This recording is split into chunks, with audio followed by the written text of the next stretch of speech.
with me snoozing alarm, for those of you who don't know how it is to wake up in the morning. Anyway, now that I'm awake, let's talk about clocks. Not this one, definitely not this one, but one that has taken thousands of years of evolution to design, your very own circadian clock. This clock runs on a 24-hour cycle, the Earth cycles. So days and night, warm temperature, cold temperature, and of course light and darkness. So now that we just woke up, we're still feeling sleepy, and everything is going in slow motion.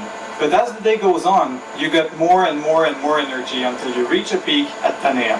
It mysteriously coincides with coffee break for most people. But as the day goes on, your body starts to anticipate what's going to come next, and he's going to react accordingly. He's so good at it that he's going to be the one preparing you for bedtime in the evening. Indeed, after the show, he's going to decrease your temperature, suppress your bowel movement, and secrete hormones to help you sleep. But how does he do it? How does he know what to do? And more importantly, when to do it? Very simple. All the cells in your body have their own little Rolex. Not some rotating needles, but several genes and all their interactions, creating a cycle. With special proteins increasing during the night and decreasing during the day. Increasing again during the night and being degraded again during the day. And that's the very basis of your biological clock. So now there's still one thing we need to shed light on, the suprachiasmatic nucleus, or SCN. This little part in your brain is the orchestra conductor, synchronizing all the clocks in all your cells in all your body. He's also the one preventing me, as a foreigner, to be jet-lagged forever while I'm here. Indeed, when you see light, there are specialized cells in your retina that will send the signal to your SCN, and the SCN will in turn secrete hormones to help you regulate and control this clock. This means that even though this clock is fine-tuned for this 24-hour cycle, we can modify it, we can adapt to it depending on the environmental cues, such as light or food intake. And yes, this means that when your parents were telling you not to eat or not to watch TV before going to sleep, they were absolutely right. This could certainly perturb your circadian clock and would change your sleeping pattern. So now, if you'll excuse me, I'm getting tired, I'm sure you do after this 3-minute talk, so I'm going to go back to my nap, and hopefully I won't be disturbed by some annoying noise again. Thank you very much.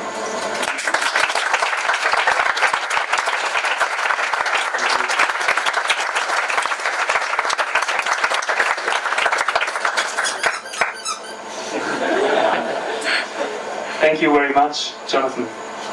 Now, I would like to give the word to the jury.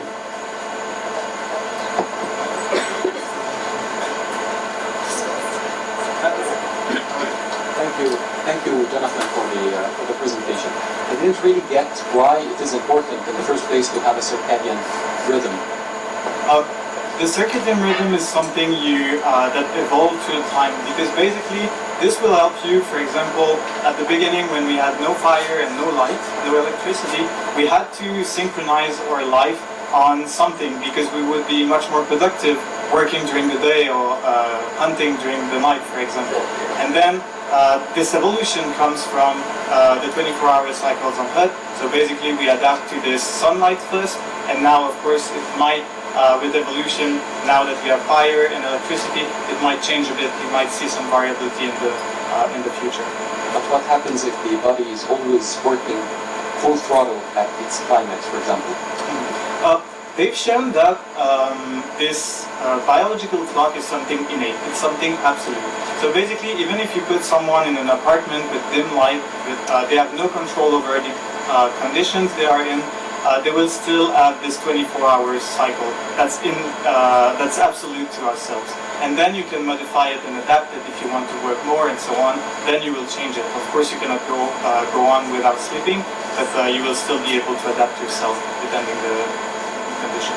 Thank you. Thank you. Sorry, we have to No problem. So did your research change anything in your daily behavior? As we know the importance of the visual system and that maybe smartphones are not that good in the evening. Did you change anything in your daily routine?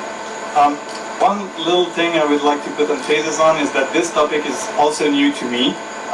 It's not what I'm doing. I'm working with stem cell biology, which I did my first FameLab talk on. This time I wanted to talk about something new. I think all of you here are here because you're curious, and I thought it would be fun and challenging to learn about a new topic and become sufficiently knowledgeable to talk about it with you guys on time.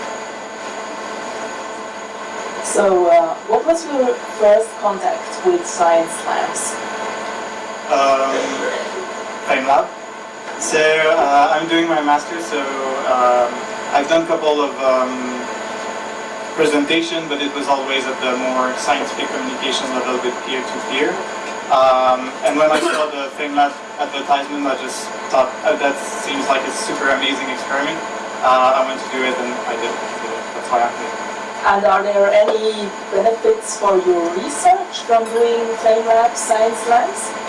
Probably not directly from my research, but for me as an individual, I think as researcher we should really strive, like it's one huge part of our job to do this science communication, so to get some experience in this, I think it's going to be good, not for my research, but for me and maybe for my career as well. Thank you, Jonathan.